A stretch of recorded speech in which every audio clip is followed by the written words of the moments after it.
This review will spoil like almost everything, so keep that in mind. This is definitely going to be the hardest game to review so far. If someone asked me to describe Dark Souls 3 in 4 words, I would say, it is good, but... So let's go one category at a time and find out what that means, starting with the core gameplay.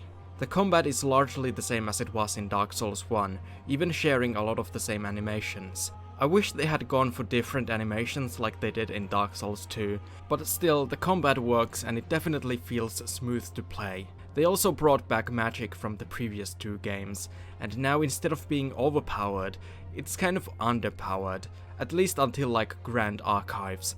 Before that, it just sucks in PvE. They also brought back most weapons from Dark Souls. I would have liked to see a bit more new weapons, but some weapons are just clearly better than others. Why would you ever use like a spear or a pickaxe? Those weapons are garbage compared to, say, the katanas, the curved sword, or straight swords. They did add something new to the combat though, which is the weapon arts. They're alright, some are even kind of cool, but for the most part, I didn't really use them much. I feel like they're more useful for PvP than PvE, and I don't do PvP much. And not every weapon has a unique weapon art. Like most great swords have this one specific weapon art, same with katanas. So to me, honestly the weapon arts are kinda whatever. But it is better that they exist than if they didn't. There's plenty of other systems in the game, like Estus, Embers, leveling up, losing and recovering souls, but I won't go into detail about them. I think they're all fine. No complaints about them. Next we have the world of Lothric to talk about. Is the world design better or worse than in Dark Souls? Well, it's obviously a lot worse. Anyone who's played the game could tell you this. The progression is a lot more linear. It's not at all like a 3D Metroidvania, which is one of the things I love about the original game. And it doesn't feel like a living, breathing world like it does in Dark Souls 1. But I do like how you can often see other areas in the distance. That's cool. But overall, I found the world design to be one of the more disappointing aspects of Dark Souls 3. The atmosphere in some areas, like Irithyll Dungeon, is good, but for the most part, I found it lacking. Just felt empty to me. But as for the areas themselves, they're largely alright, but I feel like the early game kinda suffers from pretty bad areas. There's High Wall of Lothric, which is good, then Undead Settlement, which personally I don't like, then Road of Sacrifices, which I really don't like, then Cathedral of the Deep, which is okay, and then Farron Keep. Farron Keep is awful, and after Farron Keep you have Catacombs of Carthus, which is another bleh area. And if you do a little bit of exploring, you'll find the Smoldering Lake, which is another shitty area. This is why it feels so refreshing once you reach Irithyll of the Boreal Valley. Not only does the place look cooler than anything before it, it's also decently fun. For the most part. I don't like the run up to Pontiff with the dogs. In general, the areas don't look as good as they could.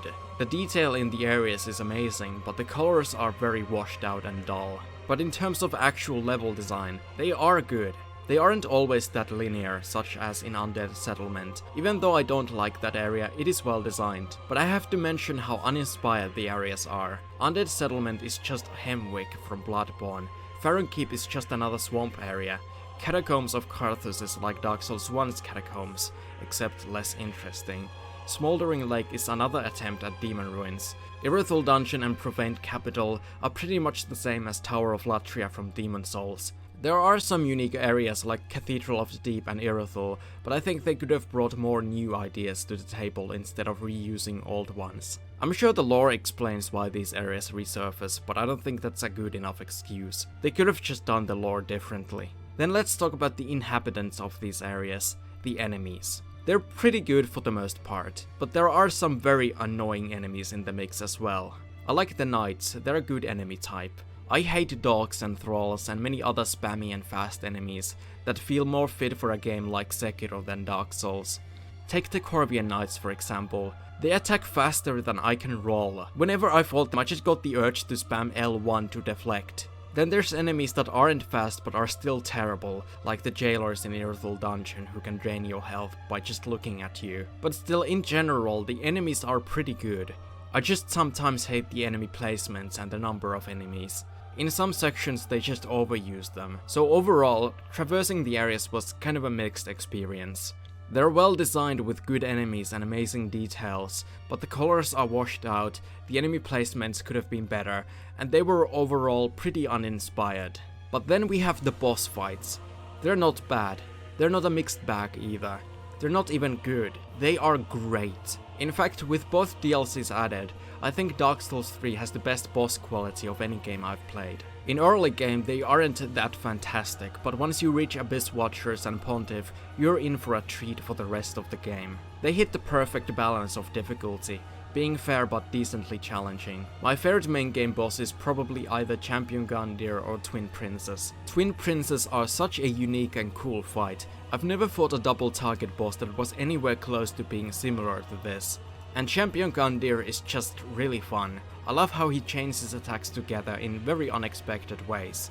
There are some weaker fights, such as Ancient Wyvern, which isn't really a boss fight, just a piece of a dull, straight level. Then we have to talk about the 2 DLCs in this game. I feel like both DLCs improve on the look, atmosphere, maybe level design and somewhat enemy design. In the first DLC, I like the Millwood Knights, and the followers are a more interesting variant of the typical Hollow soldiers.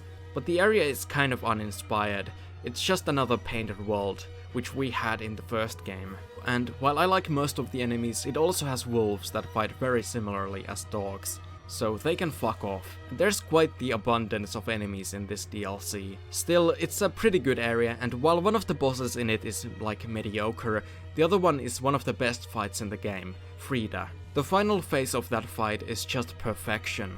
It is a very long fight though, which is why some people weren't that happy with it. But the biggest complaint people have about the DLC is how short and overpriced it is. But it is pretty expensive for having just one area and only one good boss. Ringed City made up for it though, which is the second and final DLC for Dark Souls 3.